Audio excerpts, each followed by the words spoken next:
This is a quick and simple video about how to maintain your drivetrain, aka clean your chain.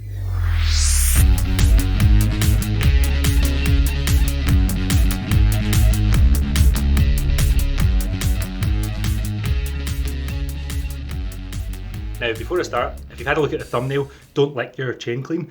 It doesn't work very well, it's probably bad for your health, and it leaves your tongue all gritty. So you're going to need a few things. First thing you need is a bike with a dirty chain. Got one of those. Got a few of those actually. Then you're going to need something that you're going to lube the chain with once you're finished, because there's no point in cleaning all the lube and the grease and crap off your chain and not putting anything back on. And you're going to need something to clean it with. Now, there's lots of different degreasers and stuff.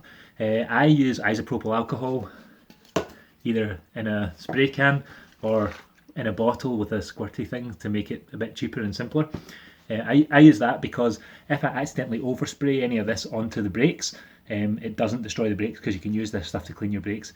Now, that doesn't mean that when you spray this stuff on the chain and then it falls onto the brakes are going to be okay. Once the isopropyl alcohol is dirty, you have to make sure you don't get that on your brakes, so that's another thing to think about. Now, doing this is very, very simple. What I like to do is make sure I've got my rag. Did I mention you need a rag? You need a rag.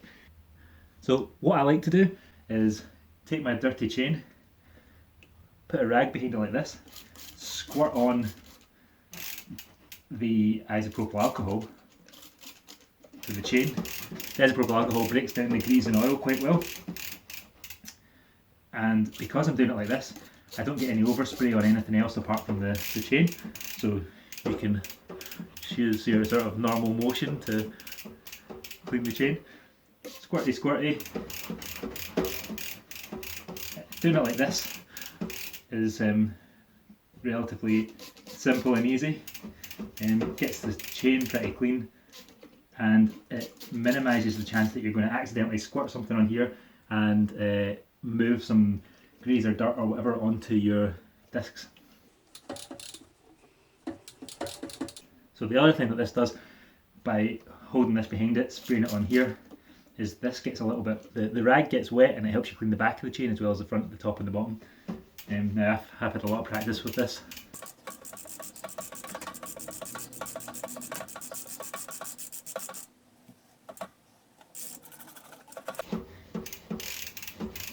How often should you clean your chain? You should clean your chain every time it's dirty. That way your chain set will last longer. I usually go through 2 chains for every cassette that I replace. So 2 chains to 1 cassette seems about reasonable. And I quite often do a cassette at the same time as I do my front chainring. If you leave your chain dirty and greasy and it's all sandy and crappy, it will wear out your chainring and your cassette really, really fast. When your chains get worn or rusty or anything like that, they basically stretch slightly. They stretch over time anyway, but they stretch a lot faster when you don't look after them properly. The stretched chain means there's bigger gaps between all the spaces in the chain, which means that they don't properly mesh with the chainring and the cassette. That wears the chainring and the cassette out much faster, so you might look at your chainring and see that it's got kind of like shark finny spikes on it instead of just sort of normal looking the same on both sides spikes. And when that starts to happen, you need a new chainring, you need a new chain, and you need a new cassette. If you haven't been through 2 chains already for your chainring and your cassette, then you've just basically wasted a lot of money for no reason. And you wouldn't have wasted that money if you cleaned your chain properly.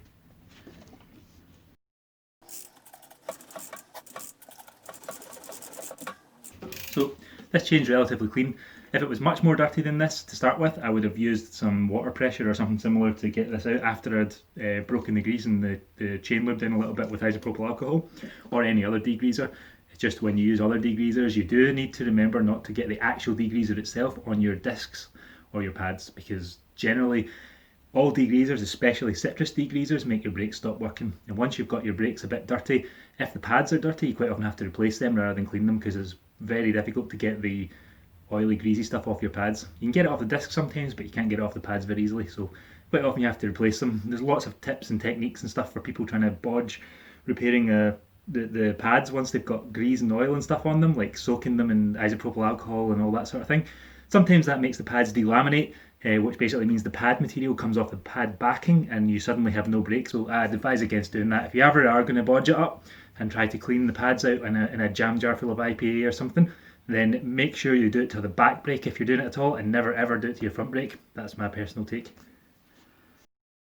Oh yeah, and that's because if you've got no front brake you can't stop. Most important thing to remember to do once you've cleaned it is to re-lube it.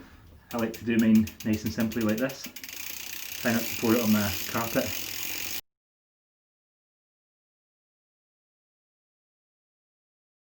Once I'm finished with wiping on some of the chain lube, clean it off again so that you don't end up with big clumps of lube slowing your chain down. So wipe it all off.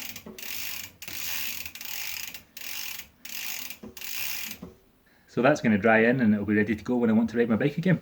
It's worth reading the instructions on your lube, and it's also worth trying to use an actual proper chain lube rather than just something you've got lying around, like especially not WD-40. WD-40 is actually okay for cleaning your chain, but it's terrible for lubing your chain. I hope you found this video useful. If you have, then click subscribe or hit the like button. Thanks.